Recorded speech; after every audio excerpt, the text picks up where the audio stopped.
Besoin de sécher mes larmes, de faire tomber les je suis perdue dans le noir, j'ai envie de te voir. Dans mon royaume, il ne me manque de rien sauf un homme. J'ai toujours rêvé d'avoir mon doudou à moi. La télé, celle avec qui je veux faire dodo maintenant. Sometime in a my head, je te vois même dans mes rêves. Good un peu de mes lèvres. Fini de me tourner, vous savez que pas d'y grève. Je sécher mes larmes, de faire tomber les je suis perdue dans le noir, j'ai envie de te voir. Un enfant qui te ressent. Pour toi j'écris cette chanson. Je veux qu'on fasse toute notre vie ensemble. Que tu ressens ce que je ressens. Je veux un enfant qui te ressent. Pour toi j'écris cette chanson. Je veux qu'on fasse toute notre vie ensemble. Que tu ressens ce que je ressens.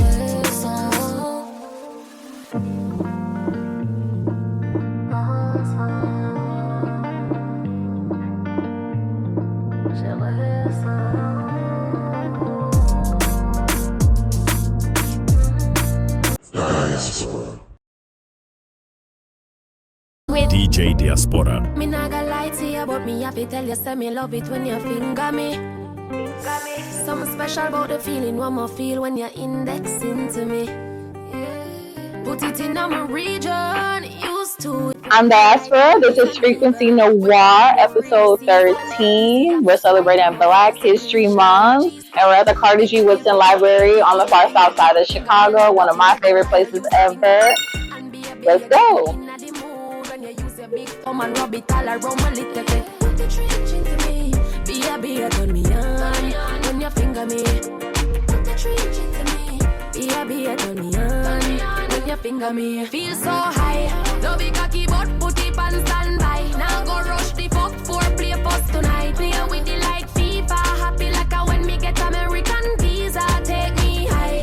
No big cocky but put it on standby. Now go rush the fuck for play post tonight. Play with the like happy like I when me get American visa. Tell you this, set it. I no button but your fingertip I press it. Independent pussy do it one cleaning, ready to breathe.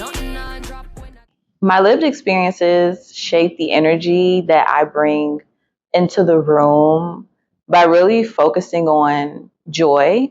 And that may sound vague, but in the sense of like when I really got into Afrobeats, like 2010s, like early 2010s. Prior to that, grew up on house music, but I was I loved Kid Cudi, right? If you listen to Kid Cudi's very emotional music, very deep music, but he was very sad, and it's okay because that's a real emotion, and he made beautiful music. I listened to a lot of like alternative, obviously lots of drill, respected real life experiences of Black people in Chicago. But like Afrobeats made me feel happy. Like even if it was something sad, they would the musicians would try to translate that sadness into joy. There was like a positive perspective.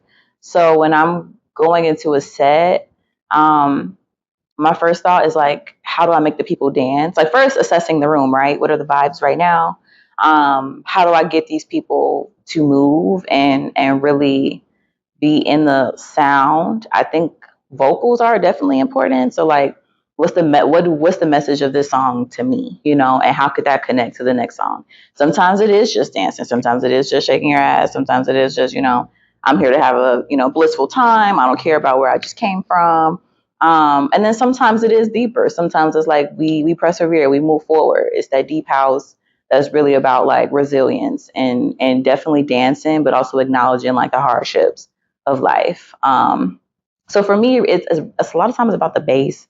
That's important to me. And making sure people dance and like, feel it, the music in their bodies.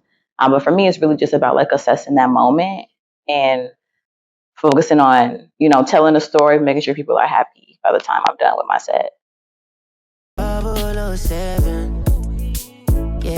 I was introduced to DJing actually during the pandemic. I did not grow up with like a desire to be a DJ or anything like that. It was when everything was shut down during the COVID-19 pandemic and everybody was looking for a new hobby.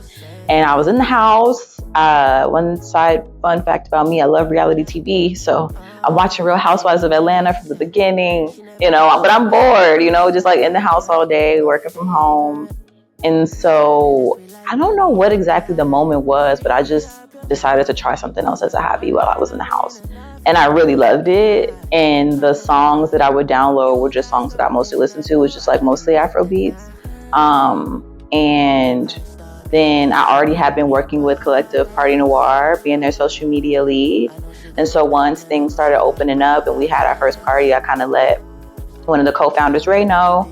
And she was super supportive. And then, yeah, I can't say that I went into it thinking that I was going to still be doing it now. It really just started off as like a hobby during shutdowns that I really, really fell in love with. And that just kind of grew once the world opened back up. The concept of diaspora shapes my sound as diaspora by really not considering borders in my sets. So I've actually had somebody say to me, like, I love coming to your sets because I don't know what I'm gonna get, you know? And that's not shade to any other DJs, but it's exciting for me to not lock in on one genre only, to be able to explore different genres. And so I think that just comes to life in knowing if you come to a diaspora set, if the party has a specific theme, okay, we're gonna like try to stay in that theme, but also branch out. But if it doesn't, we could be, you know, anywhere around the globe. My whole ethos is that Black people from across the Black diaspora, African diaspora, we are more alike and similar than we think. I think being from Chicago, it being so segregated, sometimes people feel like they're so in their experience and they don't really realize that connecting with others and other types of Black people, we have a lot of the same exact stories because we're from the same places. And, you know, our future is really based in community and based in each other. And so when I'm DJing, I'm more so trying to help people remember. I don't know the word for this, but I feel like I'm a reminder in my DJ sets, in the sense of I want to remind people like, hey, you may not know what this genre is, you may not know the name of it, but this sounds like something that you know. This feels familiar to you in some way, whether you actually know the name of the genre or not, like you feel the music.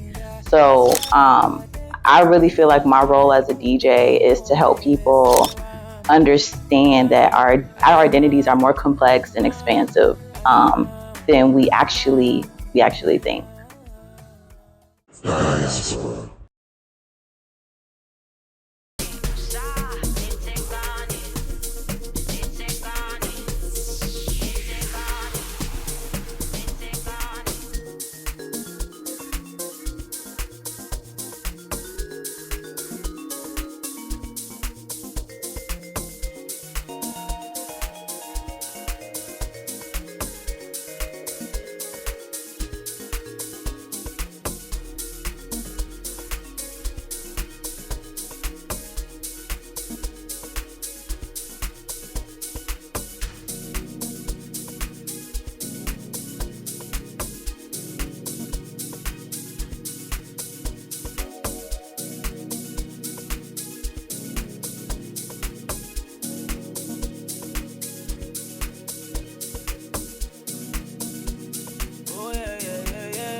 Dyaspara.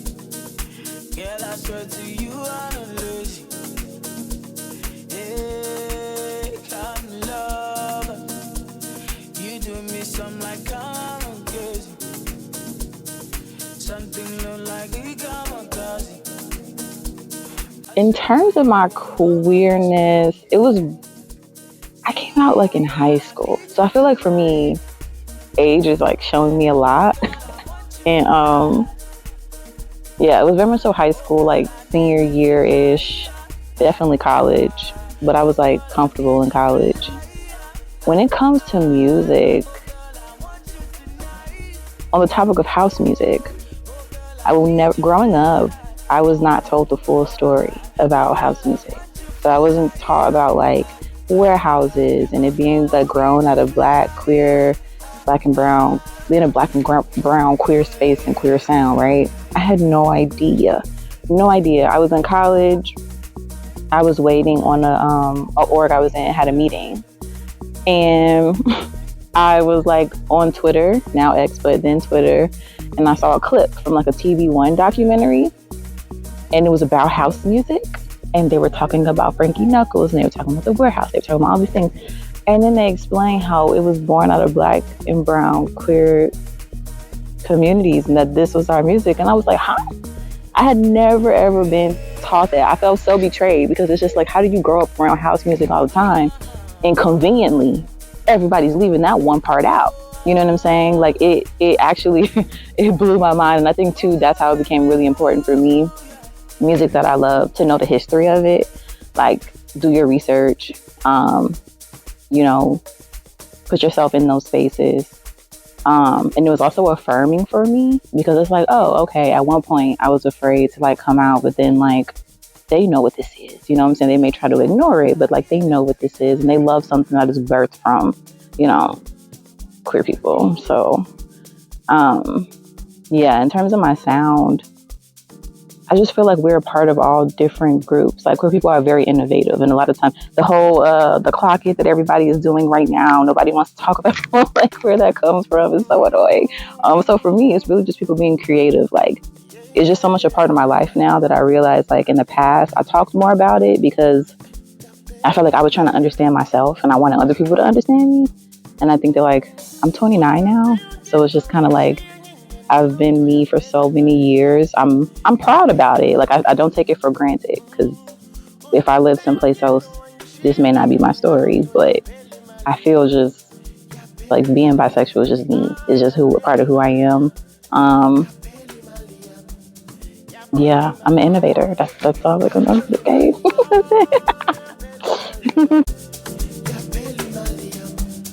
One of my most memorable sets, it's two of them, but the same party, one of my favorite parties that I felt really connected to the crowd, the vibes, everything is always Gyrate. Shout out to Mami Kana. She is another fellow Chicagoan, but who is now living in New York. Sad face, we miss you. Gyrate's one of my favorite parties. It's all about sounds from the Black Caribbean, and I felt deeply connected to it just because of my Jamaican heritage. I felt like the music is just always on par. The music is always vast, but it's not super mainstream, and you're always going to dance. Like if you're not dancing, it doesn't make sense. I also look up to Mami Kana so much. Just another DJ who I feel like is confident and solid in her sound. She plays different genres, but she's really hard and good and amazing with Dembo. And the energy, one party was at Bourbon on Division, hot, sweaty. And I mean, I will go to this party and the vibe is always like dancing, ain't no windows. It's an old school Chicago building, hot, sweaty. Everybody's moving, having a good time. The DJs understand the assignment. Actually, the last time I played it was in the summertime which is now gone, but it was at Cerise Rooftop, I believe, in Virgin Hotels. Another amazing experience. That time it was a day party, so it was just a different vibe to like not be at nighttime, you know, in the dark, in the spot, being, you know, outside, rooftop. Closed it out, which is also an honor because, you know, how am I closing out Mami Kana's party wet? Like she believed in me. And the audience always feels very on par with like my sound, and I don't want to say it's easy, but like it's light work for me because I'm already knowing where to go. So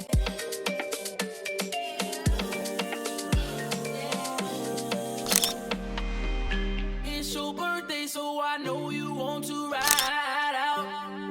Even if we only go to my house, sit more easy as we sit upon my couch. Feels good, but I know you want to cry. Representation is huge as a DJ. I think for me, one of the first DJs that I actually follow is out of South Africa, DJ Zinhle.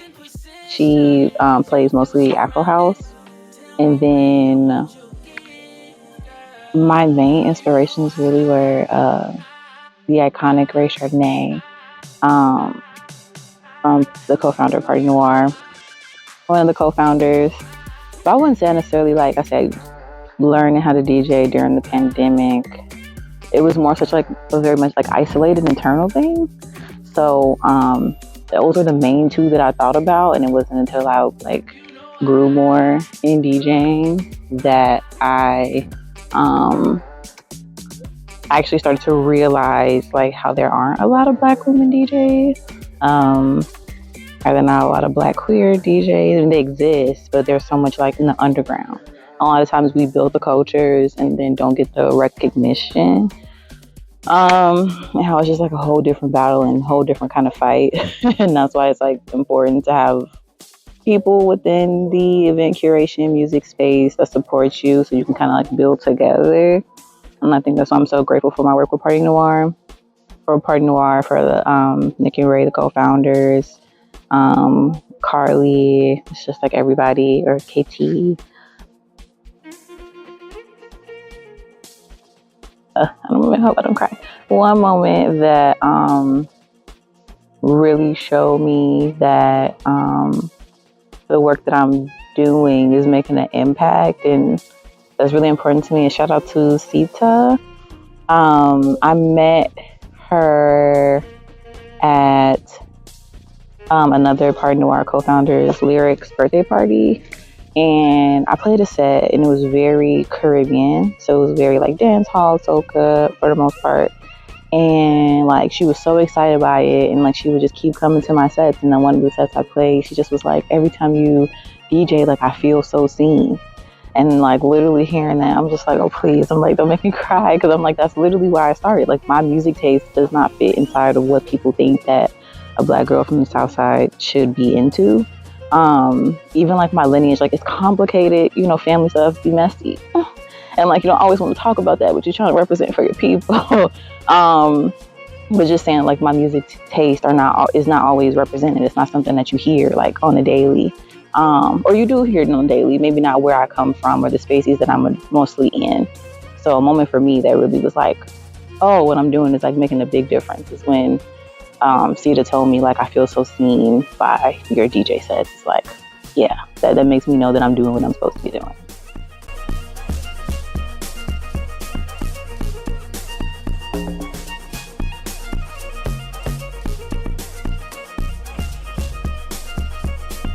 Dyaspara. Chase told me picture, MJ on the shit, thriller, funny vibes every night, enter, nang talagat, costa, yeah, I can start like Fokker, pull up in a beam, too much to clean and total, aye, don't foster, serious in daughter, yeah, a big time player, a crib too big and kanya, I went, flexer, yeah. I typically like honor the roots of genres by being just very particular in what new artists that I may implement into a set. So there are some artists that are like super experimental, who I would say honor certain genres, but then take it a step further. Excuse me. So for example, like one of those artists who I hope to really work with one day is Sad Boy. She'll be speaking in patois over a completely different kind of beat and just doing all that. And then it's electronic and it's like all these things at once. But you can tell like it's true to who she is as an artist. So I can play something like that alongside like a house set or a dance hall set, because there's so many like entryways from like vocals to percussions to everything. So for me, it's just kind of like using and like trusting my intuition basically in what artists I'm gonna play during those sets, so that I feel that like confident that the audience can also kind of draw similar lines between what I'm playing. Dyaspara.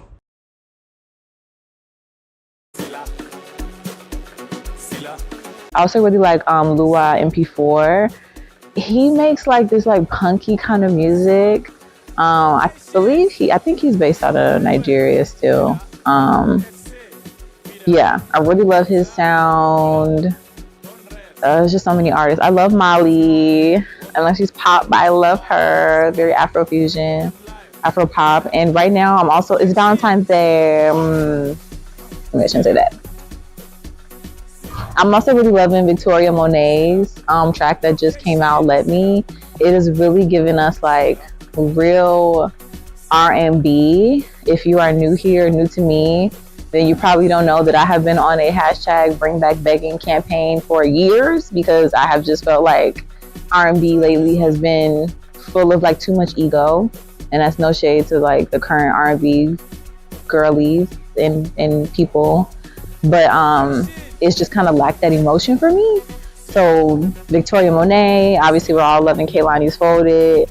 I'm excited about this new era of R&B where we're kind of looking back to the 90s and remembering like it's okay to be vulnerable. Like that's what this whole genre is about. Like, please take me back. I want you back. Whatever it is, like that's what I want to hear when I want to hear R&B. So that's where I'm at right now, music.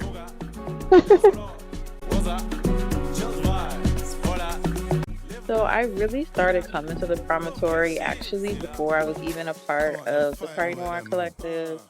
I would basically come home from summers. I went to college out of state. So when I would come home for the summer, I would go to parties, at Promontory. And then once I joined the Portrait Noir team in 2018, I was back home in Chicago. This is mostly our home base. We throw parties in different places, but this was our home base. And when the pandemic ended and I started DJing in public, this is actually, I'm pretty sure, the first place that I DJ'd in front of people. It was at a Portrait Noir event. I think it was our first party of the summer, I believe. Whatever that summer was that like everything started opening back up after shutdown. And actually somebody who worked at Promontory, Jess, shout out to Jess, she heard me playing, and she heard me like playing Afrobeats as well. And I remember that moment because I seen her kind of notice me, like she was working. So she was working at the bar, and I seen her notice me. And in my head, I'm like, why is this person staring at me? It's my first time DJing, so I'm not really thinking about like, people are gonna look at you like, you're setting the scene, you're setting the vibe. But then afterward, she came and talked to me and was like, hey, I throw this, festival called Passport Vibes with Matt. Shout out to Matt, who's also super pivotal to Promontory, aka Dot Daily. And then I started playing Passport Vibes Street Festival, and I think that's really how my career started off. So really playing Promontory a lot, whether it was Portrait Noir, it was Passport Vibes Street Festival, touring parties like Afrobeats to the World, different types of events. I played my last event here in December, and for me, it just was really a platform and a space for like Black people in Chicago to listen to our different types of music and be safe in that space. And so it's really like Promontory shutting down is really a loss.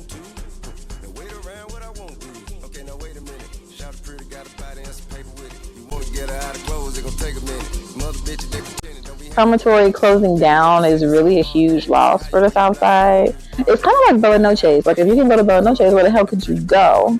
And so it's just like, damn, like, we can't even go to Promontory no more.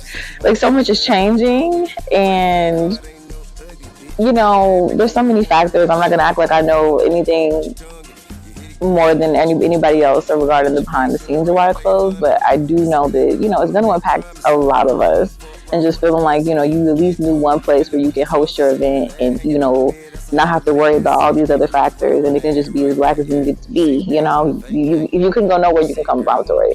So I have so many special memories here as a DJ. I'm so grateful to Promontory's team for giving me a platform to DJ and to just grow, because a lot of DJs, I feel, don't get the opportunity to learn and grow, especially now with the internet, and people are always like, wagging their face, DJ shouldn't do this, DJ shouldn't do that, and like, it's really an art form where people need a space to learn and grow.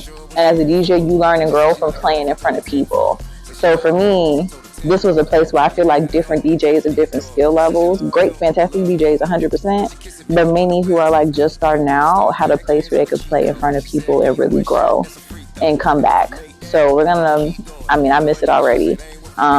It's a tragedy that we don't have a Promontory no more, but I'm trying to stay hopeful that there will be more spaces that spotlight Black artists and Black creatives in Chicago, and also give us access to their venues and their spaces to not just throw parties that have been being thrown, but like start new parties and start new events, because a lot of the events that happened here at Promontory didn't just come out of nowhere. They were grown with the team. So, yeah. What I see for myself is not only being somebody who shares sound as a DJ, but also being somebody who makes them. I have been learning how to produce, and that has been so fun. Like, it is so fun. And I'm definitely not a pro yet. I'm still a beginner.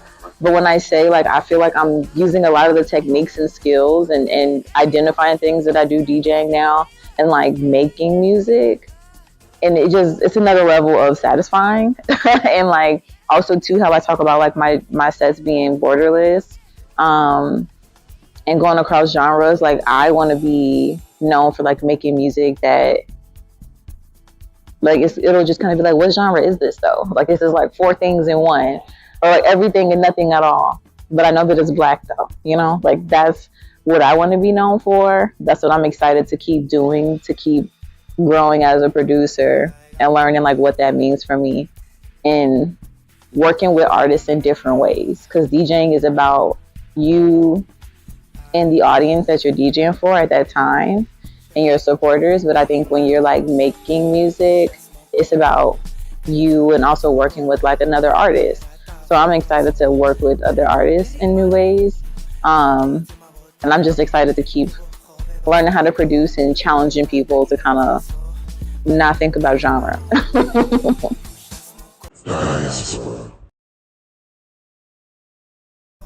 This has been Frequency Noir. Happy Black History Month. I appreciate you for watching my story. Make sure you check out the other videos on this channel. I will see you at my next event.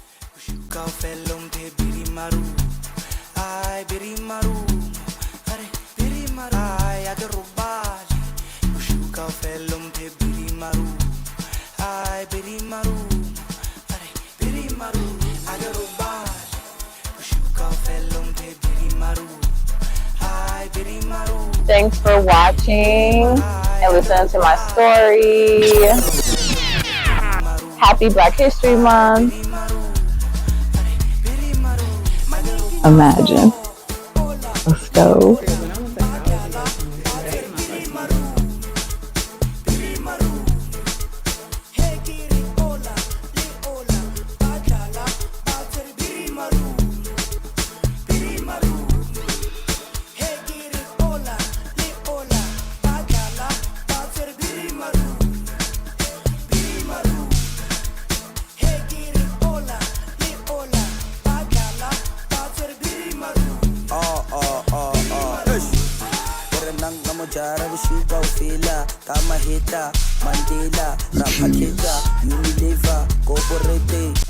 It's upsetting me and my homegirl because we feel like, well, damn, if you can't go to Bella Noche's, where the hell could you